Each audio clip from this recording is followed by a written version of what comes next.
किसी के बर्बाद जीवन को सिर्फ यीशु ही आबाद कर सकता है। आज की क्लास में जो दृष्टांत हम पढ़ने जा रहे हैं वो बाइबल का सबसे मुख्य संदेश है।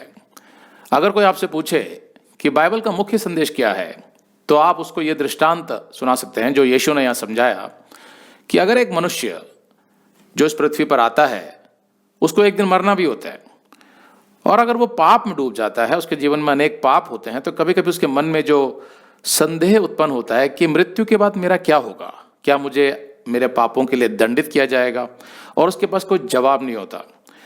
तो इस दृष्टांत में यीशु ने समझाया कि मनुष्य कितने भी पाप में क्यों ना डूबा हो, लेकिन परमेश्वर का प्रेम और उसका अनुग्रह उसके पापों को ढक सकता है और उसे एक मौका दे सकता है एक नए सिरे से जीवन शुरू करने के लिए परमेश्वर के मार्ग पर चलते हुए।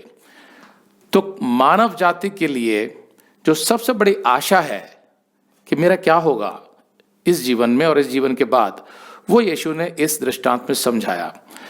तो इसको ध्यान से सुनिए। लूका 15:11। फिर यीशु ने कहा, किसी मनुष्य के 2 पुत्र थे। अब यहां पर कुछ विद्वान ये मानते हैं कि भाई यहां पर बात हो रही है विश्वासियों की। दोनों पुत्र विश्वासी थे, क्योंकि यहां लिखा है कि एक मनुष्य के 2 पुत्र थे, मतलब परमेश्वर के 2 संतानें, और परमेश्वर की संतान वो होती है जो विश्वासी होते हैं। तो उनमें से एक पाप में भटक जाता है, फिर वापस आ जाता है। लेकिन दूसरे विद्वानों को मानना है कि नहीं, यहां जो मुख्य मुद्दा है वो इस बात का है कि कोई मनुष्य जो भटक कर पाप में जीवन व्यतीत करने लगता है, जब वो अपना मन फिराता है, तो वो जब वापस आता है तो परमेश्वर उसके साथ कैसा व्यवहार करता है, ये मुख्य मुद्दा है इस दृष्टांत का। और मैं भी इसी बात से सहमत हूं कि इससे फर्क नहीं पड़ता कि उनमें कौन विश्वासी था या कौन नहीं था, क्योंकि एक तरह से हम सब परमेश्वर के बच्चे, हमें उसने बनाया है। हाँ, हम परमेश्वर के संतान होने का अधिकार तब रखते हैं जब हमारा मेल मिलाप परमेश्वर से हो जाता है। लेकिन यहां पर हमें सिर्फ ये ध्यान देना है कि एक पापी मनुष्य जब मन फिराता है तो परमेश्वर उसके साथ क्या करता है। इससे पहले के जो दृष्टांत थे जिसमें एक भेड़ गुम हो जाती है और एक सिक्का गुम हो जाता है, उसमें भी यही मुख्य मुद्दा था कि उनके मिलने पर क्या होता है। 12। उनमें से छुटके ने पिता से कहा कि हे पिता, संपत्ति में से जो भाग मेरा हो वह मुझे दे दीजिए। उसने उनको अपनी संपत्ति बांट दी।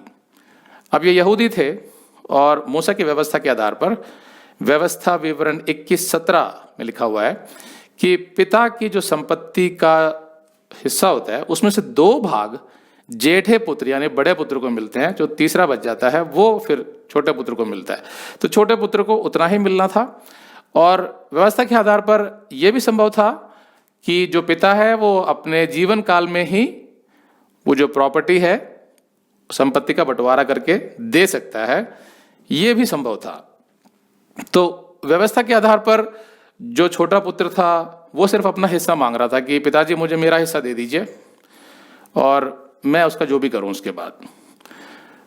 तो यहां पर वो कानूनन तो सही था, व्यवस्था के आधार पर ऐसा मांग सकता था वो, लेकिन उसके हृदय में अपने पिता के लिए प्रेम नहीं था। क्यों? क्योंकि वो एक तरह से कह रहा था कि भाई पिताजी समझ लीजिए कि आप तो बूढ़े हो चुके हैं, कभी भी मर जाएंगे, इसलिए मुझे मेरा हिस्सा दे दीजिए। तो उसके मन में अपने पिता के प्रति कोई प्रेम नहीं था। अगर आप ये संदेश पूरा देखना चाहते हैं तो आप इसे हमारे वेबसाइट hindiBiblestudy.com पर देख सकते हैं। यह वीडियो हमारे अप्रैल के वीडियोस में अपलोड किया हुआ है, तो जिनके पैकेज में भी अप्रैल का महीना है उनको ये वीडियो उनके माई अकाउंट में अप्रैल के वीडियोस में मिल जाएगा। अगर आप हमारे वीडियो फोन पर देख रहे हैं तो अच्छी स्पीड के लिए कृपया गूगल क्रोम या मोजिला फायरफॉक्स ब्राउजर इस्तेमाल करें। तो इनको डाउनलोड करने के लिए आप प्ले स्टोर में जाएं और ऊपर गूगल क्रोम टाइप करें, फिर आप गूगल क्रोम ब्राउजर पर क्लिक करें और उसे इंस्टॉल करें। ये एकदम फ्री है। इसी तरह आप मोजिला फायरफॉक्स टाइप करें, फिर आप मोजिला फायरफॉक्स ब्राउजर पर क्लिक करें और उसे इंस्टॉल करें। यह भी एकदम फ्री है।